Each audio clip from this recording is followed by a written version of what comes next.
Walking up and down these hills in search of water is a daily task for these Ethiopian women.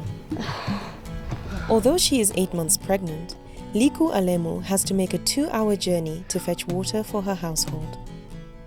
Although the pond is small and muddy, fights for water often break out. Liku knows she must get to the pond early to get what she can.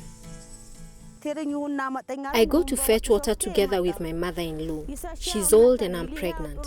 If I let her go to fetch water alone, she won't get it because there is high competition at the pond. In my condition, I cannot carry the water jerrycans, so we go together to help each other. It is the same story further south. These women have to stick together. Crossing these fields alone is dangerous, and attacks are known to have happened here in the past. They get their water from a river which they say is heavily polluted. In Africa, it is the women and girls who bear the burden of fetching water. As a result, they miss out on opportunities for education and on production activities. Access to water isn't a problem unique to Ethiopia. In remote parts of Senegal, some village health huts are unable to operate for lack of water. This reflects a lack of integrated planning. Ngome Sao and her grandson are not getting the help they need. It is due to lack of water that the health hut is not operating. We need help. You see, it's closed. The facilities are available, but there is no water. At Ngome's home in a nearby village, her family is hungry. There's no lunch today. Not because of a lack of food, but because there is no water to do the cooking. This is where we keep our water. There is no water. I sent my granddaughter to Gande village early in the morning and she's not yet back. Eventually, her granddaughter reappears. The donkey-drawn cart is a welcome sight. It means she has found water. For many children here, school is a distant memory. 11-year-old Threndo had to drop out to help her family collect water. It is estimated that in Africa, 2 girls out of 3 do not go to school. Instead, they spend their days fetching water. But for some Senegalese villages, help is at hand. Safe drinking water has come to their doorsteps. Now, with water nearby, she has time to sell her produce in the market. The availability of this water is very useful for us because we can use that water to wash our clothes, our dishes, cook and clean ourselves. This is not the only access to water for many people. In Burkina Faso, shallow wells have been dug close to the villages where women can access clean water to do their cleaning and other domestic work. Cattle herders too are benefiting from clean and easy access to water. At the village of Gande, thousands of cattle can drink from water pumped from the borehole. Amadou's herd has doubled since water was made available. He says his living conditions have improved thanks to milk and meat revenues. There was a time when we used to spend 2 nights without water. Our cows were losing weight and many died of thirst. Now you can see our cows are healthy. The provision of water in rural towns has not only enabled access to clean drinking water, but has also created livelihoods for water vendors and given a boost to struggling rural business that depend on water for their services.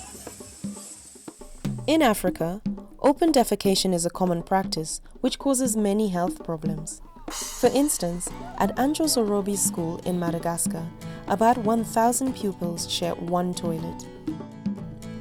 To improve hygiene and sanitation levels in schools and villages, there is need to build ecological sanitation toilets that are user-friendly and reduce the health risks related to sanitation and human waste.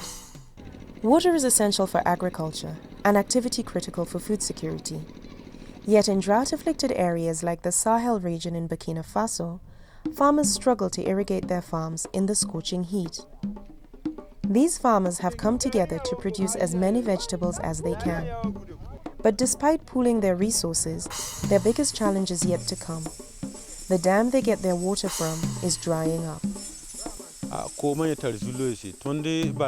Water is a serious problem for us. Since the dam was created, there is no maintenance, and when it rains, there is a lot of silt accumulation in the dam. With recurrent and extreme changes in climate, advanced planning is imperative to help people sustain their way of life and livelihoods. In Africa, there is need to realize that building water storage infrastructure is key to adapting to climate change and to availing the water needed for basic and essential human activities. In the village of Amboa Nonoka in Madagascar, water is readily available but is not safe for drinking. Instead, people have to walk for nearly an hour to fetch drinking water from a spring up a hill. Razaka Swavina farms over 100 acres of land growing rice, but he says the harvest this year will be smaller than in previous years. That is because the dam broke and has not been repaired. Water scarcity is not the main issue in Africa. More often, it is the lack of proper and effective management of water resources. There are over 80 rivers as well as lakes of transboundary watersheds. These include 38 underground aquifer basins shared by more than one country. These are immense resources waiting to be tapped into. But weather patterns are no longer predictable as a result of climate change, and both water and food security is even more challenged. Et cet aspect de gestion intégrée est plus particulièrement In regard to integrated water resource management, we focus on access to drinking water and food security. In this respect, we need to keep in mind climate change. So we need to work together with the environmental sector. The African Development Bank, with the support of African governments and development partners, has put forward 2 complementary initiatives designed to drive change in the water sector in Africa. The Rural Water Supply and Sanitation Initiative was launched in 2003 as a response to the MDGs. Its objective is to facilitate the flow of available and potential resources to increase investment in water supply and sanitation in rural Africa in a sustainable way by 2025. Today, 31 programs are running in 23 countries. 33 million people have access to water and 21 million to sanitation. Meanwhile, the African Water Facility is an initiative of the African Ministers' Council on Water designed to champion water security through improved water resource management in Africa. The facility focuses on channeling much-needed investment into the sector by investing in the preparation of bankable projects to leverage investment. This means that for $1 invested, the facility attracts 20 more. Water is at the center of economic development, health, food, and energy security.